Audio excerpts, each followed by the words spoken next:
नरेंद्र दामोदर दास मोदी,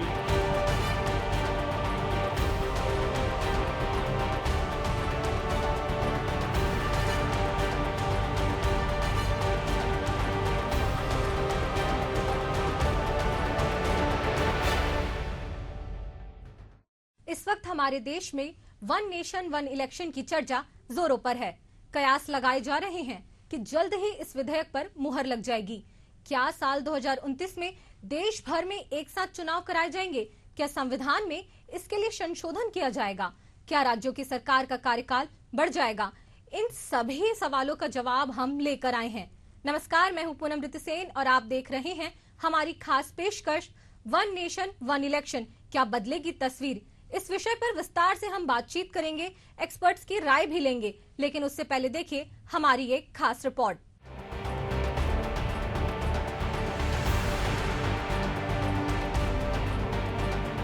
विश्व के सबसे बड़े लोकतांत्रिक देश भारत में हर साल किसी न किसी राज्य में चुनाव होता है। बीते कुछ महीनों से वन नेशन वन इलेक्शन की सुगबुगाहट सियासी गलियारों से लेकर देश के कोने कोने में जारी है। हाल ही में एक देश एक चुनाव विधेयक को केंद्रीय कैबिनेट ने मंजूरी दे दी है। अब इस बिल को संसद में पेश किया जाएगा। सरकार इस बिल पर आम सहमति बनाना चाहती है, इसलिए संसद अब इस बिल को चर्चा के लिए जॉइंट पार्लियामेंट्री कमेटी के पास भेजेगी और जेपीसी इस बिल पर सभी राजनीतिक दलों के प्रतिनिधियों के साथ चर्चा करेगी। 2014 में जब नरेंद्र मोदी ने देश के प्रधानमंत्री के रूप में पहली बार शपथ ली, तब ही वन नेशन वन इलेक्शन पर उन्होंने चर्चा की शुरुआत कर दी थी। पीएम मोदी ने इसे देश की जरूरत बताया था। इसके बाद उन्होंने इस विषय पर कई बार अपना पक्ष रखा है और देश के विकास के लिए जरूरी बताया है। एकता के हमारे इन प्रयासों के तहत ही अब हम वन नेशन वन इलेक्शन पर काम कर रहे हैं, जो भारत के लोकतंत्र को मजबूती देगा, जो भारत के संसाधनों का ऑप्टिमम आउटकम देगा और देश विकसित भारत के सपने को पार करने में और नई गति प्राप्त करेगा, समृद्धि प्राप्त करेगा। वन नेशन वन इलेक्शन पर विचार के लिए पूर्व राष्ट्रपति रामनाथ कोविंद की अध्यक्षता में 2 सितंबर 2023 को एक पैनल बनाया गया था। इसमें कोविंद के अलावा वकील हरीश साल्वे, गृह मंत्री अमित शाह, कांग्रेस नेता अधीर रंजन चौधरी, डीपीए पार्टी के नेता गुलाम नबी आजाद और 3 पूर्व अफसर शामिल थे। इस पैनल ने स्टेक होल्डर्स एक्सपर्ट से चर्चा की और 191 दिन की रिसर्च के बाद 14 मार्च को राष्ट्रपति द्रौपदी मुर्मू को अपनी रिपोर्ट सौंपी थी।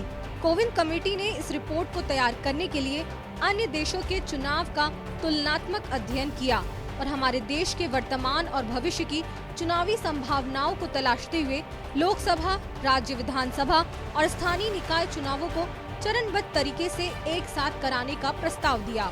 यदि इस बिल को पास करा लिया जाता है तो साल 2029 में पहली बार देश में एक साथ चुनाव कराए जाएंगे। लेकिन इस बिल को पास कराना इतना आसान नहीं होगा। राज्यों से सहमति और संविधान में संशोधन अनिवार्य होगा। भारत में फिलहाल राज्यों के विधानसभा और देश के लोकसभा चुनाव अलग अलग समय पर होते हैं। वन नेशन वन इलेक्शन का मतलब है कि पूरे देश में एक साथ ही लोकसभा और विधानसभाओं के चुनाव हों, यानी मतदाता लोकसभा और राज्य के विधानसभाओं के सदस्यों को चुनने के लिए एक ही दिन, एक ही समय पर या चरणबद्ध तरीके से अपना वोट डालेंगे। इसके बाद कई पक्ष, कई पहलू सामने आएंगे। फिलहाल इस पर मुहर कब लगती है, कितनी चुनौतियां सामने आती हैं और कितने बदलाव होते हैं, ये तो आने वाला समय ही बताएगा। Desk report, Asian news. एक आम नागरिक, एक आम वोटर होने के नाते वन नेशन वन इलेक्शन विषय पर हमारे मन में कई तरीके के सवाल हैं। आज एशियन न्यूज की टीम आ पहुंची है एक ऐसे ही शख्सियत से बातचीत करने जो इस विषय के जानकार हैं, विशेषज्ञ हैं। जी है, मैं बात कर रही हूँ डॉक्टर सुशील त्रिवेदी जी की। चलिए हम उनसे बातचीत करते हैं और जानते हैं कि क्या कुछ कहना है उनका वन नेशन वन इलेक्शन विषय पर। सर नमस्कार, आपका बहुत बहुत स्वागत है एशियन न्यूज पर।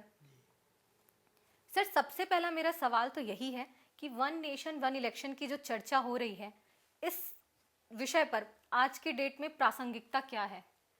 देखिए, इसकी प्रासंगिकता को लेकर सरकार की ओर से एक बात बार बार कही जा रही है कि चूँकि हिंदुस्तान में इतने राज्य हैं, इतने केंद्र शासित क्षेत्र हैं, वहाँ लगातार चुनाव होते रहते हैं।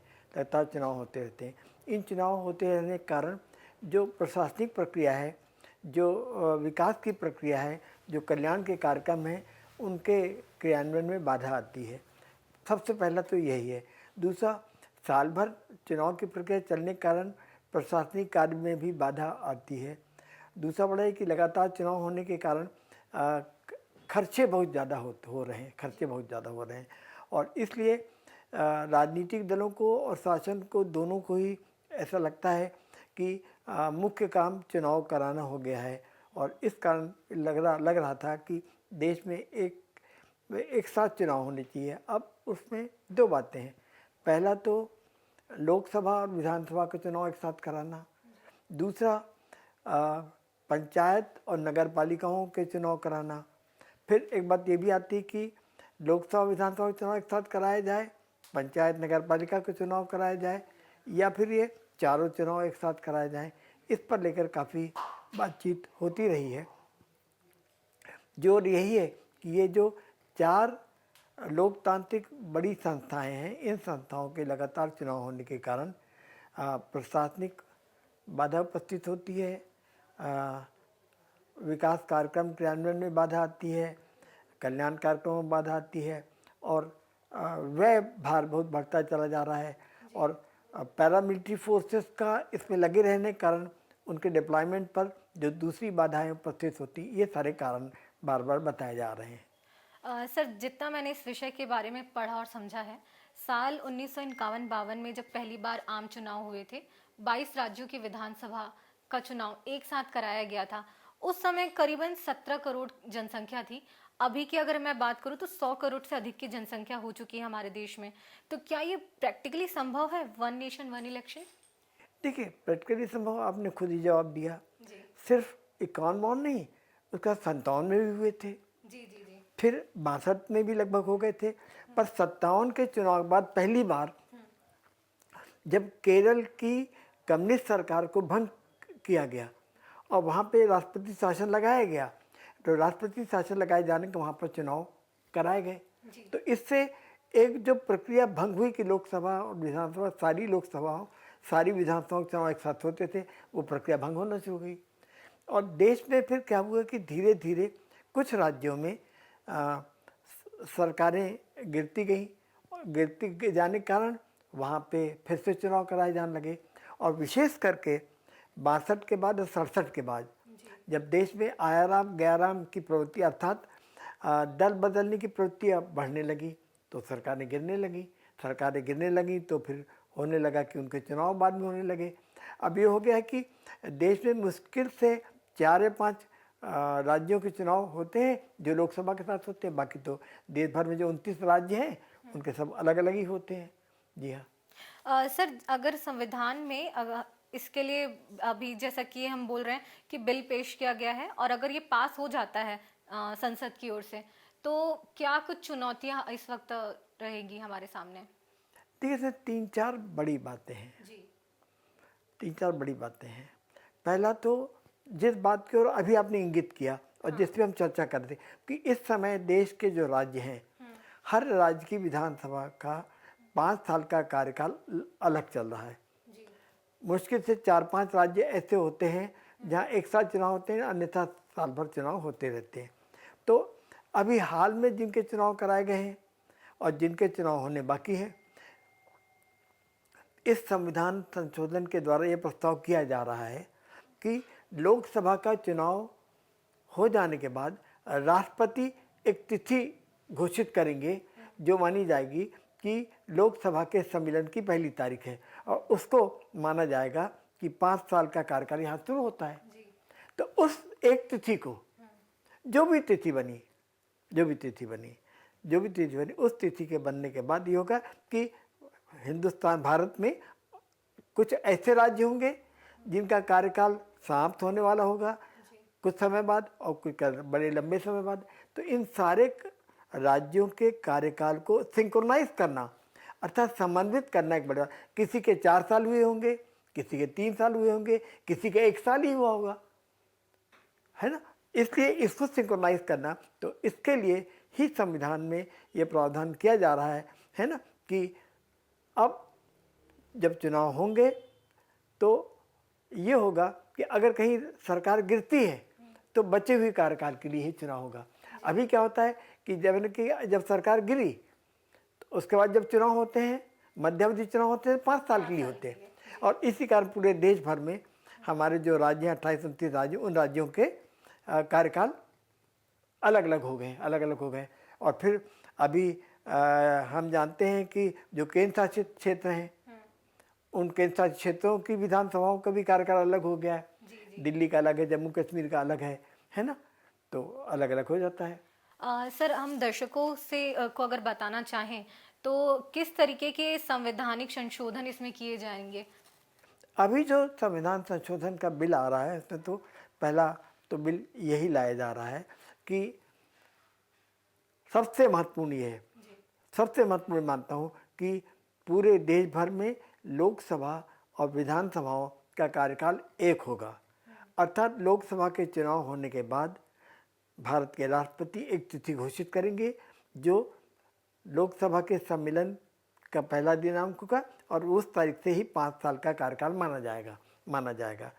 उस कारण बड़ा, तो इसलिए ये एक अंतर लाया जा रहा है कि लोकसभा का कार्यकाल और विधानसभा का कार्यकाल एक हो जाएगा। और इसके लिए जो परिवर्तन लाए जा रहे हैं कि जहाँ भी सरकारें चल रही हैं उनके कार्यकाल को कम करना पड़ेगा सरकार का सिंक्रोनाइज करने के लिए। तो ये दूसरा संशोधन नहीं हो रहा है। कोविड कमेटी जो बनी थी, जिसने कि 1 नेशन 1 इलेक्शन की बात की, उसने नगर पालिकाओं और पंचायत के चुनाव भी एक साथ कराने की बात की थी। पर अभी जो संशोधन लाया जा रहा है उसको नहीं लाया जा रहा है। तो अभी तो 3 ही प्रमुख संशोधन लाए जा रहे हैं। पहला ये कि लोकसभा और विधानसभा का कार्यकाल एक होगा, और अगर बीच में लोकसभा या किसी विधानसभा में मध्यावधि चुनाव की स्थिति बनती है तो शेष अवधि का ही चुनाव होगा। अभी क्या प्रणाली है कि मध्यावधि का चुनाव होता तो अगले 5 साल के लिए होता है, लेकिन अगर मान लो लोकसभा या किसी विधानसभा में 1 साल 2 साल 3 साल बाद जब भी मध्यावधि चुनाव नौबत आएगा तो वो शेष कार्यकाल का होगा। ये बड़ी बात। दूसरी बात की जा रही कि ये जो केंद्र शासित क्षेत्र हैं इनका भी कार्यकाल जो है लोकसभा और विधानसभाओं के साथ ही जोड़ा जा रहा है। ये 3 बड़े। सर, तो क्या संविधान के मूल ढांचे में परिवर्तन होगा इसके? नहीं, इससे बिल्कुल नहीं होगा। अगर नगरीय निकाय और पंचायती चुनाव को शामिल किया जाता है और राज्यों की सहमति उसमें आवश्यक है तो क्या उस पर हम कह सकते हैं? आपने बड़ा एक संवेदनशील मुद्दा उठा दिया है जी। और इसीलिए केंद्र सरकार अभी नगर पालिकाओं और पंचायतों के चुनाव को इसके साथ सिंक्रोनाइज करने, समन्वित करने से बच रही है, नहीं कर रहे हैं। जबकि कोविड कमेटी ने ये कहा है कि लोकसभा विधानसभा के चुनाव होने के 100 दिन के अंदर इनके चुनाव कराए जाएं। किंतु संविधान में अनुच्छेद 243 में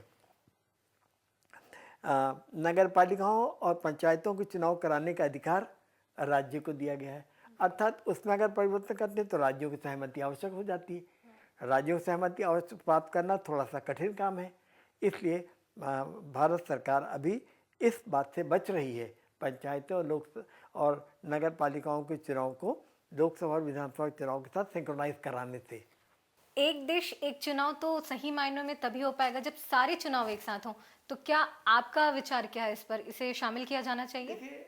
संयोग से मैं एक बात बताऊं आपको कि मैं जब राज्य निर्वाचन आयुक्त था तो भारत निर्वाचन आयोग की बैठकें हुआ करती थी, जिनमें आता सन 2006 में जयपुर में बैठक हो रही थी भारत निर्वाचन आयोग के। हम लोग सब मौजूद थे।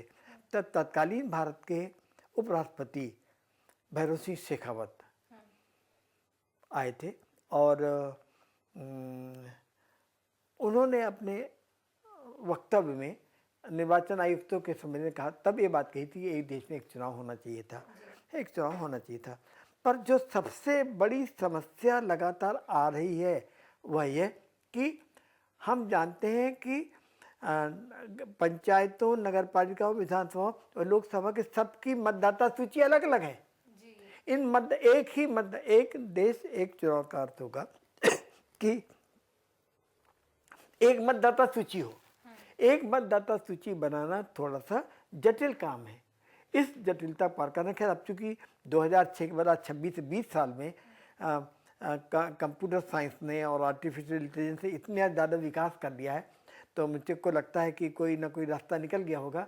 लेकिन होता क्या है कि देखिए, रायपुर में 70 वार्ड हैं, 70 वार्ड हैं, लेकिन जब विधानसभा चुनाव होता है तो यहाँ पे 4 क्षेत्र आ जाते हैं, है ना, 4 क्षेत्र आ जाते हैं। तो और लोकसभा का क्षेत्र लगा, तो इनको सिंक्रोनाइज करना होता यह है कि नगर पालिका के चुनाव में मतदान केंद्र कहीं और बन रहा है, विधानसभा कहीं और बन रहा है, लोकसभा कहीं और बन रहा है। तो एक ही मतदान केंद्र में जाकर, और पूनम जी इसको विचार करिए कि गांव में जहां पर वोटर पंच के लिए वोट देता है, सरपंच के लिए वोट देता है, जनपद पंचायत के लिए वोट देता है, जनपद पंचायत के लिए वोट देता है, तो वहाँ पे देखिए वो आदमी जब जाता है तो वोट देने की कितनी समस्या आती है, क्या कि पंच के लिए भी वोट दे रहा है, सरपंच के लिए भी दे रहा है, और जनपद पंचायत के लिए भी दे रहा है, और जिला पंचायत के लिए भी दे रहा है। तो कितने वोट हो गए? 4। एक साथ जाके 4 वोट देता है ना। और उनकी चारों की जो मतदाता सूची कुछ थोड़ी थोड़ी सी अलग होती है ना। वार्ड की कुछ अलग, सरपंच की कुछ अलग, जनपद पंचायत कुछ अलग, जिला पंचायत कुछ अलग। तो इनको से कराए और फिर उसको विधानसभा चुनाव के साथ सिंक्रोनाइज करना और उसके लोकसभा चुनाव की मतदाता, ये एक बड़ा काम था। मैं जो मानता हूँ कि लगातार हम लोग सामने ये एक बड़ी समस्या थी और उसका समाधान नहीं निकला था, पर अब मैं मानता हूँ कि ये समाधान निकल गया है। सर, जैसा कि अभी हम देख रहे हैं, कोविंद कमेटी के रिपोर्ट में और बाकी जगह भी यही दावा किया जा रहा है कि अगर ये लागू हो जाता है तो चुनावी खर्च में कमी आ जाएगी। अगर मैं इसकी बात करूं, अभी एक जो हालिया हम उपयोग करते हैं ईवीएम और वीवीपैट, उसकी एक मशीन की कीमत लगभग 17,000 रुपये है। और अगर हम वन नेशन वन इलेक्शन करते हैं तो हालिया जो वर्तमान हालात हैं उसमें हमें 15 लाख नए ईवीएम और खरीदने पड़ सकते हैं। तो सर, ये इतना फंड कैसे जुटाएगी सरकार? इसके लिए सरकार कहना है कि हम जो लगातार बार बार चुनाव कराते हैं, बार बार चुनाव कराने से जो खर्चे होते हैं, ये अगर एक बार हमने इतनी इलेक्ट्रॉनिक वोटिंग मशीन ले ली तो उनको हम जब 4-5 बार इस्तेमाल करेंगे, वन टाइम इंस्टॉलमेंट हो जाएगा, लेकिन उसके 4-5 बार के इस्तेमाल से उसकी पूरी राशि वसूल हो जाएगी। किंतु अभी ये होता है कि हम जो लगातार बार बार चुनाव कराते हैं, ये उन्हें गणित लगा लिया है कि इससे खर्चे में कमी आएगी। पर उससे बड़ी बात क्या है? उससे बड़ी बात ये कि बार बार के चुनाव आयोजन में केवल ईवीएम के इस्तेमाल की बात नहीं है, बाकी पूरी प्रशासकीय मशीनरी का, जो आप जानते हैं कि मतदान दल तैयार करना, उनका ट्रांसपोर्ट करना, ले जाना, गाड़ियां पूरी कैप्चर करना, फिर राजनीतिक दलों के अपने खर्चे जो हैं, राजनीतिक दलों के खर्चे कितने बड़े आप जानते हैं। यद्यपि सीमा 40 लाख की, पर हम जानते हैं 10 करोड़ से कम कहीं होता नहीं। अभी हम तो देखिए बात आ रही है ना कि अभी जो 8 लाख खर्चा कर दिया गया है कि नगर निगम में, तो लोग कह रहे हैं कि साहब तो 8 करोड़ खर्चा होता है। तो ये जो खर्चे हैं, जो बार बार खर्चे हो रहे हैं, इस खर्चों में निश्चित रूप से कमी आएगी। सर, 2015 में जब IDFC ने एक रिपोर्ट जारी किया था तो उसमें उन्होंने कहा था कि अगर लोकसभा और विधानसभा चुनाव एक साथ कराया जाता है तो 77% चांसेस ये हैं कि राज्य और केंद्र में एक ही पार्टी आएगी। लेकिन अगर अलग अलग चुनाव कराते हैं तो इसकी संभावना घटकर 61% हो जाएगी। आपका इस पर क्या विचार है? देखिए, मेरा जो अपना अनुभव है, मैं इसको बात को थोड़ा सा दूसरी ओर ले जाऊंगा, फिर आपके सवाल आऊँगा। बार बार ये सवाल मुझसे किया जाता है कि साहब कम वोटिंग होगी तो क्या असर होगा, ज़्यादा वोटिंग होगी तो क्या असर होगी। मैं बार बार कहता रहा हूँ कि इतने ज़्यादा अध्ययन किए गए हैं और इस अध्ययन के आधार पे आप नहीं कह सकते कि अगर मतदान कम हुआ है पिछले चुनाव के मुकाबले या ज़्यादा हुआ है तो उसका निश्चित यही प्रभाव पड़ेगा। ऐसी कोई भी स्टडी नहीं हुई, पहली बात ये। दूसरी बात, हमारे सामने इतने ज़्यादा उदाहरण हैं। छत्तीसगढ़ का ले लीजिए, छत्तीसगढ़ में पिछली बार कांग्रेस कितनी जबरदस्त जीत कर आई थी और लोकसभा चुनाव में भाजपा आ गई। हमारे बाजी उड़ीसा का हम जानते हैं कि वहाँ 10-15 साल बीजेपी की सरकार बनी रही राज्य में और केंद्र के लिए लोकसभा जीत। और सबसे बड़ा तो दिल्ली का चुनाव है, दिल्ली का, जहाँ पे बार बार आम आदमी पार्टी जीती और केंद्र के लिए भाजपा जीती। और जो मैंने आपको यहाँ का बताया बीजेडी का तो और कमाल है, यहाँ एक चुनाव एक साथ होते थे, लोकसभा विधानसभा। आदमी जाता है विधानसभा में एक दल को देता है, लोकसभा। जो मेरा कहना ये कि अब भारत की जनता इतनी ज़्यादा परिपक्व है कि वो अपने निर्णय लेती है। ऐसे किसी भी अध्ययन के आधार पे हम ये नहीं मान सकते कि एक चुनाव एक साथ कराने में ये परिणाम हो गए। एक बात और कहूँगा, इसको उल्टा लीजिए, जिससे सीधा संबंध नहीं है। सन 50 में जब भारत में को लोकतांत्रिक गणराज्य घोषित किया गया और कहा गया कि यहाँ पे हिंदुस्तान के सभी वयस्कों को एक साथ मतदान करने का अधिकार दिया जाए, तो दुनिया के एक सबसे बड़ा ताकत आदमी, इंग्लैंड का भूतपूर्व प्रधानमंत्री, उसने ये कहा था कि भारत में जिस तरीके की गरीबी है, जिस तरीके की निरक्षरता है, जिस तरीके की सांप्रदायिकता है और जिस तरीके की दूसरी परेशानी है, ये देश 10 साल में 100 देशों में बढ़ जाएगा, 100 देशों में बढ़ जाएगा अगर हमने भारत के सभी वयस्क नागरिकों को दिया। क्योंकि दुनिया ये गवाह है कि इंग्लैंड और अमेरिका जैसी जगह में भी महिलाओं को मतदान अधिकार प्राप्त करने में बहुत कोशिश करनी पड़ी, बड़े संघर्ष करने में। वहाँ पर मजदूरों को, किसानों को, ब्लैक्स को, यानी अश्वेत को जो है अपने अधिकार पाने के लिए बहुत संघर्ष करना पड़ा। भारत में भी पहले जब अंग्रेज राज था तो सबको मतदान करने का अधिकार नहीं था, या तो बहुत पैसे वालों को था, बहुत पढ़े लिखे लोगों को था, इस तरीके था। अर्थात ये जो एक धारणा थी कि लोकतंत्र को बनाने के लिए पढ़े लिखे लोग और समृद्धि चाहिए और तभी एकता बनी रह सकती, इसको आज भारत तो 100 देश में नहीं बटा, पर वो जो इंग्लैंड उस वक्त था वो इंग्लैंड बट गया, वो इंग्लैंड बट गया। वहाँ पे आयरलैंड का चक्कर पड़ा, दूसरे देश को बड़ी परेशानी आ रही है ना, दूसरे देशों में।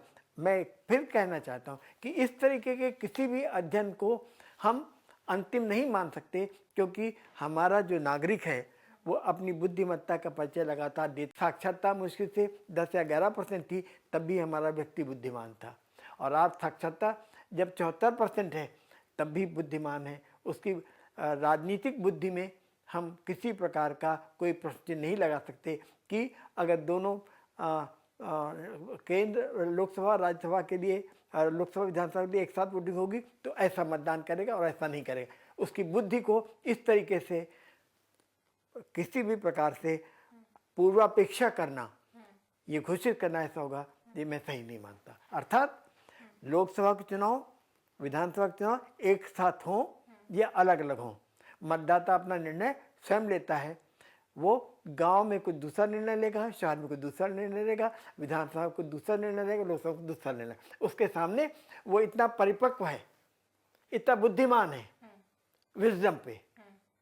उसका हो सकता है मान के चलिए कि शैक्षणिक योग्यता कुछ कम होगी, पर उसकी बुद्धिमत्ता में और राजनीतिक समझ में और लोकतांत्रिक उसका जो लोकतांत्रिक विरासत है वो इतनी परिपक्व है कि अपना सही निर्णय लेता है वो। बहुत बहुत शुक्रिया सर इस तमाम जानकारी के लिए और हमसे बातचीत करने के लिए।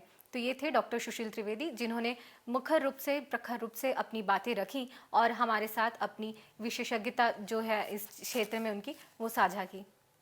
तो ये थी बातचीत का मूलसार, वन नेशन वन इलेक्शन, क्या बदलेगी तस्वीर। हम आगे भी ऐसे ही और कार्यक्रम आपके बीच लेकर आएंगे। तब तक के लिए देखते रहिए एशियन न्यूज। मैं नरेंद्र दामोदर दास मोदी